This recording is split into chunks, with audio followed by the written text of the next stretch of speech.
If you're in a separation right now, or your wife has pulled away from you so far that it feels like one, listen closely.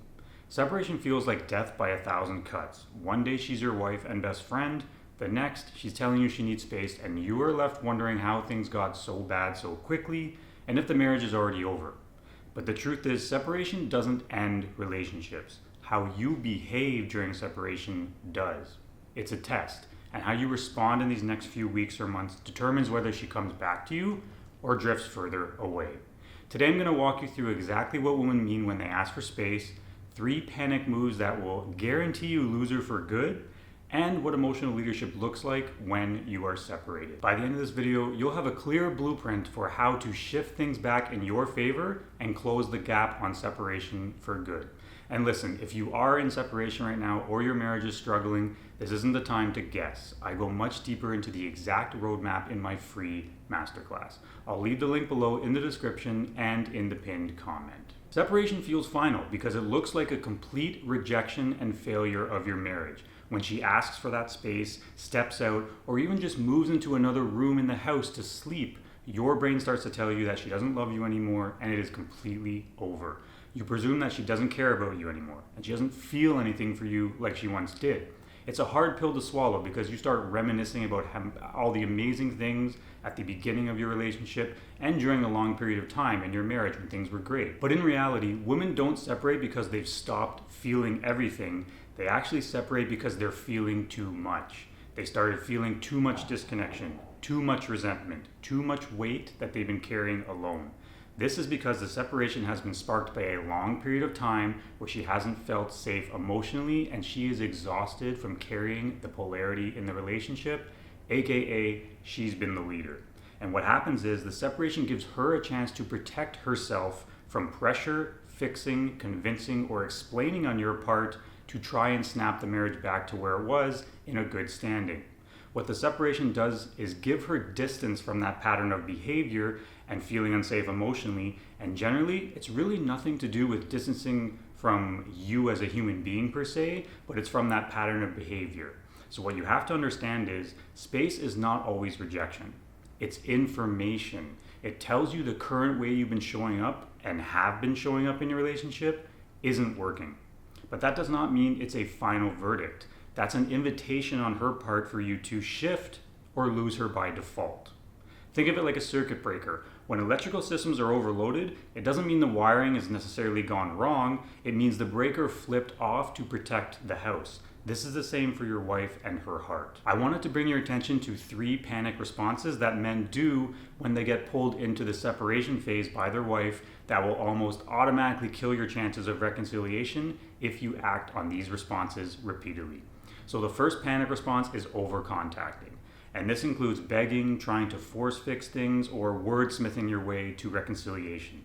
This is the category of sending her endless texts or long emails with promises to change, but they're just communicating pressure to her. She doesn't feel them as love, it's just more and more pressure on her part. It's you being very unsure of yourself and just trying to get your wife to fix things even though you have no idea how to fix them. And it's more coming from a place of desperation on your end. I've seen this firsthand with one of my best friends who has 2 younger kids and is now divorced. His ex-wife, if I could put it nicely, wasn't of the greatest character, but he will even say now that he's in a better place since that moment and he's removed himself from that marriage and can see everything for what it was. And now he's able to focus on being an amazing dad to his kids. But the point of the story is when they were first separated, he came over to my place to shoot pool and wanted to talk to me and kind of tell me what's been happening. And at this point, it was early on in the separation with a lot of uncertainty. And they didn't want to tell the kids to upset them, and they weren't really sure where things were going, so they were keeping it quiet from the kids. So when we were shooting pool, she FaceTimed him so he could say goodnight to them. After the kids went to bed, he was trying to keep her on the phone and said, "I'll call you later once I leave here." And I will always remember her response. She had this monotone hesitation and basically said, "Why?" And he said, "So we can talk." And then she said, "That's okay, you don't have to. Let's just, talk tomorrow." There was this awkward pause between them, and I kind of was trying to get his attention, and I was giving the signal of just like, get off the phone, just cut the call. I explained to him afterwards that nothing you are going to say or talk it out is going to fix anything. She is in a place right now where her nervous system does not feel safe, and no talking or explaining is going to do anything, and that's what that hesitation was on her part. Now, obviously there's a lot more to their story, like I mentioned, but this example shows you how a woman's response will be when you try and talk it out or reason with them when they are disconnected and feel unsafe emotionally. That was a little long-winded on the first panic response, but it was a very important illustration of what happens with over-contacting and chasing and how it pushes her further and further away into defense mode. Okay, the number 2 panic response men do when separation happens: overcorrecting with avoidance or fake detachment. A lot of guys swing the other way and say, fine, you want space? I'm just going to ignore you completely. But when you give that silence with bitterness underneath, that isn't strength. She's incredibly intuitive and she's going to easily feel that resentment. And I shouldn't even have to say this, but that's going to make her feel even less and less safe. So even if he isn't entirely bitter and thinks it's a good strategy to show his strength by just vanishing or ignoring her, it just feels cold and manipulative. And the third panic response, which usually works in concert with the first one, is trying to logic her back into a happy marriage again. You pull out the PowerPoint presentation in your head and you begin on slide 1 and you say, here's why we're good together, here's why divorce is too expensive, here's why the kids need us to work this out. These actually make a whole lot of sense and oftentimes are very, very true. However, logic never rekindles attraction. Women don't fall back in love with you because of a well-constructed bullet point presentation and amazing animations on these metaphorical slides to try and get her attention. They fall back in love because of how they feel in your presence. And women will feel the absolute best in your presence if you are acting like the masculine leader that she's craving. So if you're doing any of these panic responses right now, stop. What I want you to understand here is this: the moment you stop trying to pull her back with words or control is the moment the door will crack open for her to feel something different from you. Which brings us to the make or break part. Separation is an emotional environment, not a legal one. You either create safety in order to close the gap and lead the path for reconciliation, or you don't.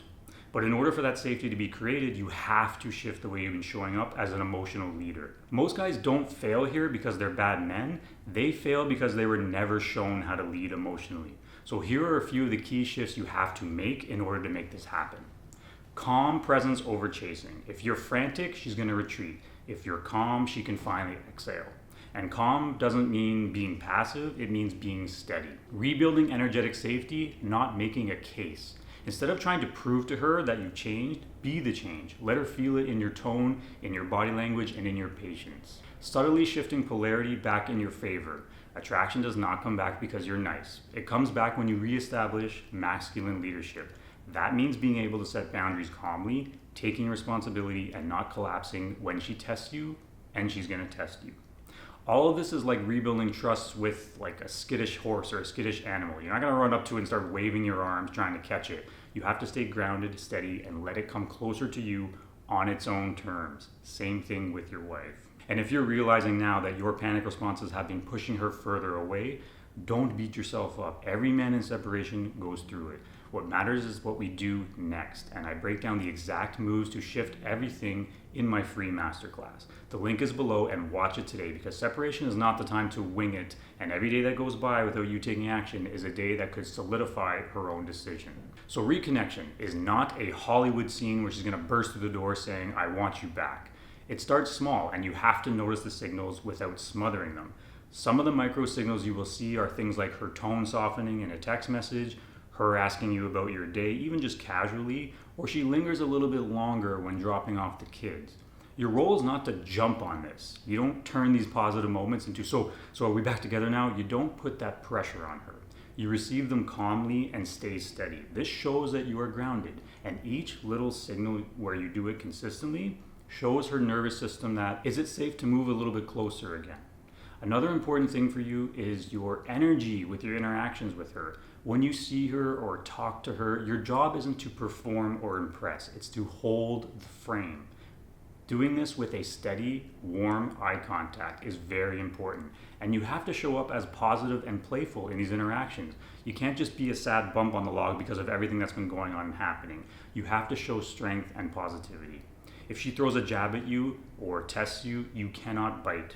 you have to respond with calm certainty. Showing up like that is what's going to make her start to reevaluate you and the decision she's made as far as a separation. I tell my clients, she doesn't come back because you convinced her, she comes back because she starts to miss the way she feels around you now. And that's when the magnetic pull returns. And when she returns, you want to be able to keep that up consistently. Here's the bottom line. Separation isn't the end, but it is a test of leadership. If you panic, you fail the test. If you lead with calm, grounded strength, you give her the one thing she's been starving for, a man she can feel safe to come back to. I've lived through the mistakes. I panicked, I over-explained, and I've lost multiple times and had to rebuild. This is why I created the Relationship Rebuild program, because once you understand these counterintuitive shifts and how to apply them, everything in your life changes. So if you're separated right now, don't wait. Watch my free masterclass using the link below in the description. This is your shot to reclaim your leadership, your self-respect, and your marriage without losing yourself in the entire process. If you like this video, please hit the like button and subscribe to the channel. I will catch you guys in the next episode.